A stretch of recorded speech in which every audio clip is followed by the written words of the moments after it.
All right, well, our next speaker she shared a touching story of how she became engaged and inspired for her research.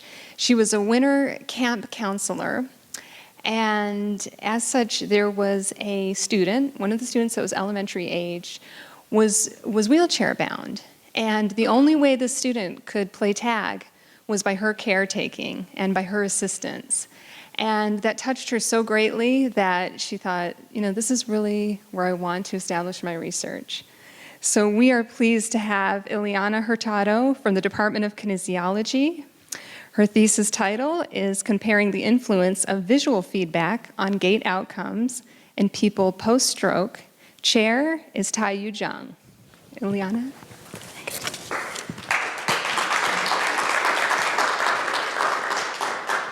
Hello, everybody.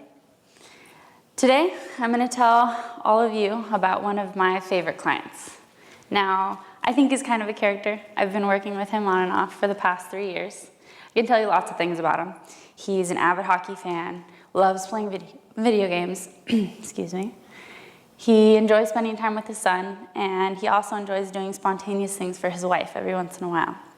I can also tell you the 4 things that he would love to do with his left hand again.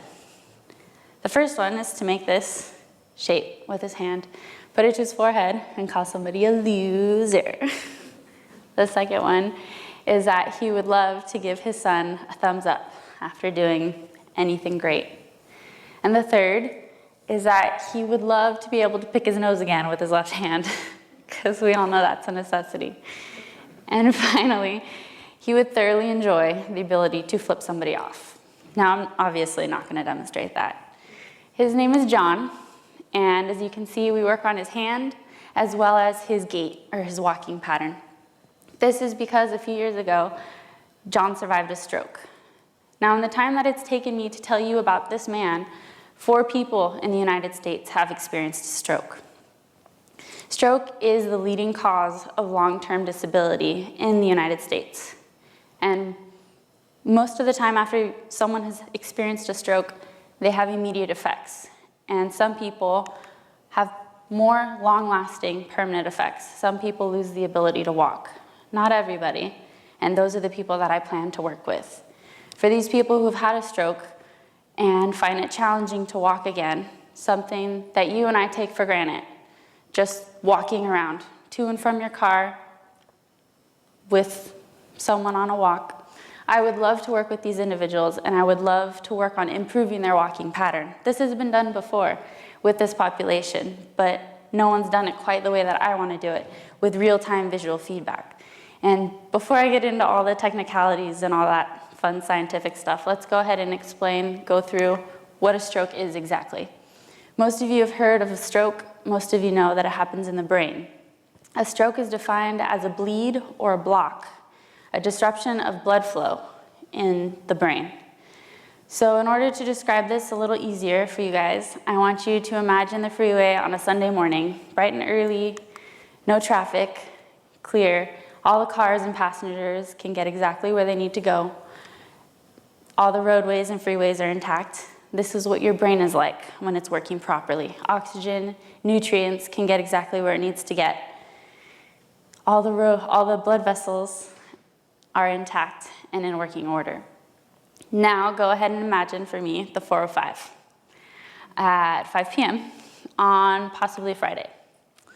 And you guys are going along nice and slow, and all of a sudden, everybody slams on their brakes. There's rear-ending, there's smoke, there's honking. Nothing's getting where it needs to go. The blood, the nutrients can no longer get to the location that it needs to be. And the brain is deprived. This is an ischemic stroke.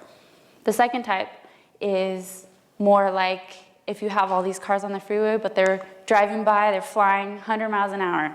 Everybody's moving, but there's not enough room to switch lanes. And then all of a sudden, the unthinkable happens.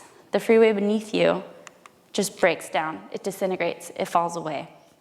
Cars fly everywhere into buildings, trees, sirens, chaos. The blood bleeds out in the brain, and this also causes damage in tissue. This is a hemorrhagic stroke. As I said before, a stroke can happen anywhere in the brain. However, if that stroke occurs on the left hemisphere, the right side of the body is affected physically. And if the right hemisphere, the left. Wherever the stroke occurs in the brain can be different for every individual, as well as the magnitude of that stroke, the tissue damage, the tissue death. And that's why everybody's stroke is a little different. So what I want to do is work with these people on their walking. So what's been established? Scholars and clinicians have found that there are 4 very common gait or walking pattern deviations that occur after having had a stroke. The first one is drop foot. Their foot drops, they lack the ability to bring their foot up and sometimes clear the floor. The second one is that they spend a longer time in double stance phase than you or I, the normal population. And the third is that they have a decreased movement and angle at the ankle, the knee, as well as the hip. And lastly, there's an increase in circumduction. So if you bring these all together, a typical gait for an individual who's had a stroke looks something like this. It's not very fast, it's not very functional. So how am I going to measure this? How am I going to look at this? What do I hope to achieve? Well, for my thesis, I get to turn this into this. Kind of cool, right? So I'm going to be doing collection with them before as well as after my intervention. Now, I haven't done it yet, but for my intervention, I would love to have all of my participants who've had a stroke walk on this treadmill. This is not just any treadmill. This is a pretty cool treadmill. Underneath the belt, it has force plates, and those force plates detect where your foot made contact. As you can see to the right, there's a left footprint. That is where the participant's left foot has already made contact. That box on the right is predicting the optimal step length for that right foot. And that's something that you don't get walking and training with a physical therapist or with someone one-on-one in the street or in a hallway. That's something that I really want to isolate. I want to see the effect of that. My control group will be walking on the same exact treadmill. The only difference, they have no visual feedback. I will be obstructing it. Why should you care what I'm doing for my thesis?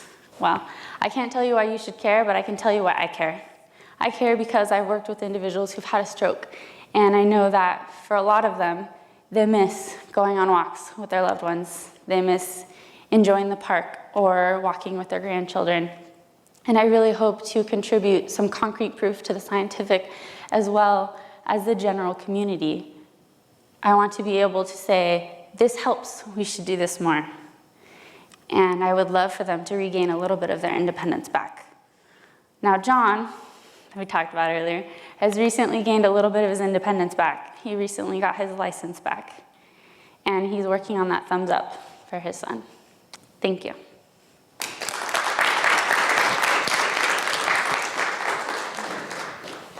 Thank you. My question is a little bit technical because I didn't quite understand the technical part of your research. Okay. How many patients were you going to take? I'm hoping to have 42 participants. 42. And that machine, there's only one machine to be There's used one treadmill, correct? okay, so for 42 patients, how long do you think that would take? Well, my plan is to have an 8-week intervention for each individual, and I'm not expecting everyone to volunteer at the same time. So I'm thinking it's going to take me at least 3 to 4 months to get all of that done and processed. Okay. And the other question that I had is, sorry, that's your timing.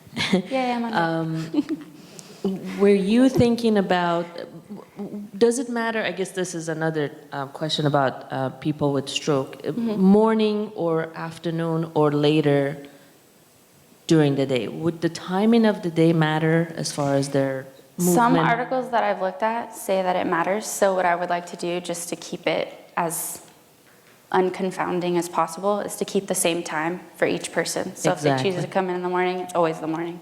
Exactly. Thank you. Thank you so much. Anything else? Oh, yes? The 42 participants, are they all from the Brown Center? No, I actually am not able to recruit from the Brown Center as they already have an ongoing exercise program. So I have to go out to other groups and other organizations so that there's no confounding evidence. That was my follow-up question. Yeah, thanks. Okay. Thank you. So much.